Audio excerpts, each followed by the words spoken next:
A new report claims that Amber Heard was not fired from Aquaman and the Lost Kingdom due to a threat from Elon Musk. Let's get into this here.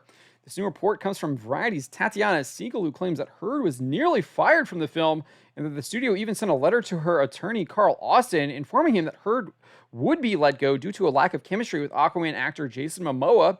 Former DC Films president Walter Hamada actually testified in court during Johnny Depp's lawsuit against Heard that DC Films did indeed have conversations about recasting her due to a lack of chemistry. This is what he said. He said it was the concerns that were brought up at the wrap of the first movie, production of the first movie, which was the issue of chemistry. Did the two have chemistry? I think editorially they were able to make the relationship work in the first movie, but there was concern that it took a lot of effort to get there. And would we be better off recasting, finding someone who had more natural chemistry with Jason Momoa and move forward that way? He later detailed the reality is it's not uncommon on movies for two leads to not have chemistry. That is sort of movie magic and editorial, the ability to sort of put performances together, and with the magic of, a great score and how you put the pieces together, you can fabricate sort of that chemistry. I think at the end of the day, if you watch the movie, they looked like they had great chemistry, but I just know that through the course of the post-production, that it took a lot of effort to get there. Sometimes you don't. Sometimes it's very easy. You just put the characters on the screen together and they work, and sometimes it's harder. Hamada also testified that Heard's role in the film was not reduced. He said besides the role in the film that she was determined in the early development of the script, which would have happened in 2018, I would say. From there, beyond normal development, the character's involvement in the story was sort of what it was from the beginning. When asked if her role was ever reduced, he testified no. I mean, again, from the early stages of the development of the script, the movie was built around the character of Arthur and the character of Orm, Arthur being Jason Momoa and Orm being Patrick Wilson, so they were always the two co-leads of the movie. Hamada's testimony contradicted Heard's own testimony in which she claimed she was being removed from the script and having her role reduced. She said, I was given a script and given new versions of the script that had taken away scenes that had action in it, that had depicted my character and another character without giving away any spoilers, the two characters fighting with one another. They basically took a bunch out of my role. They just removed a bunch.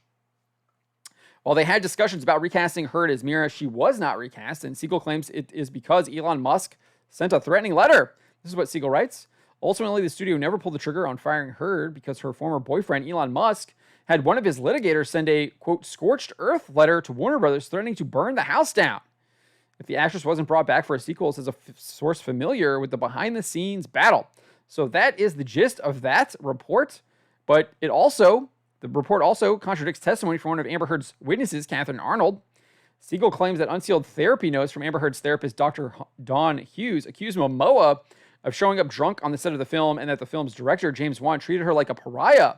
One note from Hughes about Wan says even director of Aquaman 2 couldn't account. It's hard to tell what that says. It's like ACCT, I think. Plus, he raised his voice at me. I can't even post about Aquaman, made it like it was my fault. I said, I'm sorry. The note about Momoa, which you can see right here, also claims that he wanted her fired. It reads, then Jason said he wanted me fired as well, but on set, Jason drink late on set, dressing up like Johnny, has all the rings too. However, Arnold, an entertainment industry consultant, she testified in the Johnny Depp lawsuit against Amber Heard.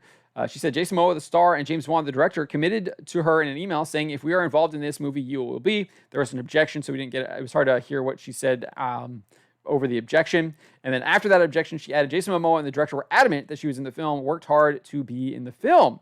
Later, she was asked on the witness stand, and what, if anything, did you in all the record evidence did you see that the producer or Jason Momoa did not want Amber Heard in Aquaman 2? So basically asking, did you see anything about Jason Momoa or the producer for Aquaman not wanting her in it? She said, I did not see any evidence of that. And then when asked, in fact, the opposite, correct? Arnold replied, correct. Again, so she saw opposite evidence that Momoa and the producer did indeed want Amber Heard in Aquaman and the Lost Kingdom, which is contrary to this report. And again, this is a witness from Amber Heard, Catherine Arnold, saying this.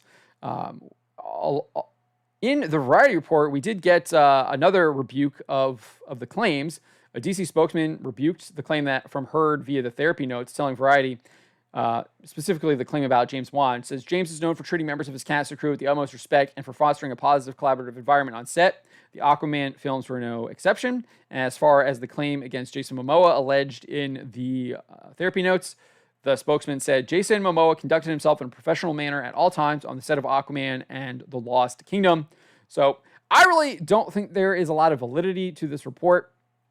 It just seems kind of bizarre that Elon Musk would send some threatening letter to Warner Brothers to not fire her. I'm of the opinion that they had discussions about it. They decided, hey, this is the role that she's going to have, and that's what they went with. I don't know. The idea that Elon Musk was getting involved just seems a little bit far-fetched to me. Who knows? I think the big issue here is that we have like witness testimony that kind of contradicts this report, specifically with the claims from Catherine Arnold and stuff like that. So I'm of the opinion that this report is probably Variety trying to gin up some controversy around Aquaman and the Lost Kingdom as we get closer to that. Obviously, you get huge people involved with Elon Musk, Amber Heard, Jason Momoa, Warner Brothers, etc., etc. Hits a lot of buttons there, generates a lot of controversy. So I think that's really kind of what this is. But we're here to report on this, and then I'm obviously gave my opinion about it there. But let me know what you think. What do you make of this report? Do you think that Amber Heard was not fired due to the involvement of Elon Musk? Subscribe for more.